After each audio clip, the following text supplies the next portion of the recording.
ಪ್ರಿಯ ವೀಕ್ಷಕರೇ, point blank YouTube ಚಾನಲ್ಗೆ ನಿಮ್ಮೆಲ್ಲರಿಗೂ ಸ್ವಾಗತ ಸುಸ್ವಾಗತ. ಪ್ರಿಯ ವೀಕ್ಷಕರೇ, ಎಲ್ಲರಿಗೂ ನಮಸ್ಕಾರ.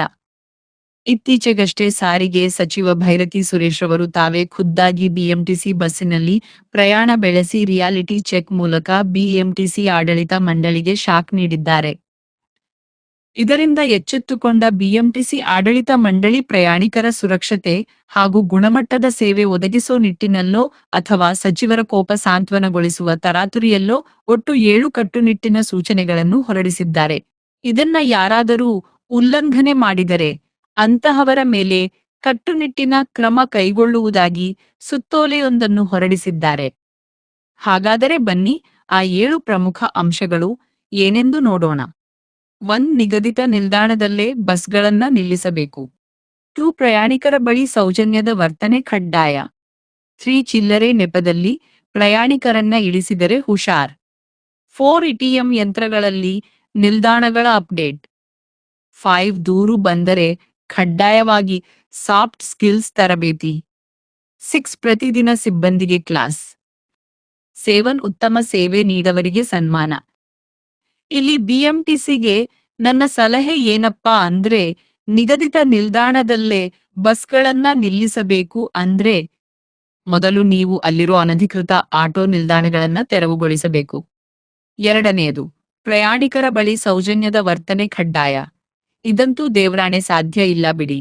ಯಾಕೆಂದ್ರೆ ಪ್ರಯಾಣಿಕರು ತಮ್ಮ ಆಧಾರ್ ಕಾರ್ಡ್ ಪರ್ಸಿಂದ ತೆಗೆದುಕೊಡೋದರ ಒಳಗೆ ಅಥವಾ ಮೊಬೈಲ್ನಲ್ಲಿ ಲಾಕ್ ಓಪನ್ ಮಾಡಿ ಸ್ಕ್ಯಾನ್ ಮಾಡೋದರ ಒಳಗೆ ಕಂಡಕ್ಟರ್ ಪಿತ್ತ ನೆತ್ತಿಗೆ ಹತ್ತಿರತ್ತೆ. ಅಲ್ಲಿ ಇನ್ನು ಸೌಜನ್ಯದ ಮಾತೆಲ್ಲಿ ಬಂತು. ಆಯ್ತು, 3ನೇದಕ್ಕೆ ಬರೋಣ. ಚಿಲ್ಲರೆ ನೆಪದಲ್ಲಿ ಪ್ರಯಾಣಿಕರನ್ನ ಇಳಿಸಿದರೆ ಹುಷಾರ್. ಅಂದ್ರೆ ₹8 ಟಿಕೆಟ್ಗೆ ₹100 ಕೊಟ್ರೆ ಕಂಡಕ್ಟರ್ ಬಸ್ಸಿನಿಂದ ಕೆಳಗಿಳಿಸದೆ ಮತ್ತೇನು ಪುಕ್ಸಟ್ಟೆ ಕರ್ಕೊಂಡ್ ಹೋಗಬೇಕಾ? ಇನ್ನು 4ನೇದು, ಎಟಿಎಂ ಯಂತ್ರಗಳಲ್ಲಿ ನಿಲ್ದಾಣಗಳ ಅಪ್ಡೇಟ್. ಇದಕ್ಕೂ ಕಂಡಕ್ಟರ್ ಹಾಗೂ ಡ್ರೈವರ್ಗೂ ಏನ್ ಸಂಬಂಧ? 5ನೇದು, ದೂರು ಬಂದರೆ ಕಡ್ಡಾಯವಾಗಿ ಸಾಫ್ಟ್ ಸ್ಕಿಲ್ಸ್ ತರಬೇತಿ.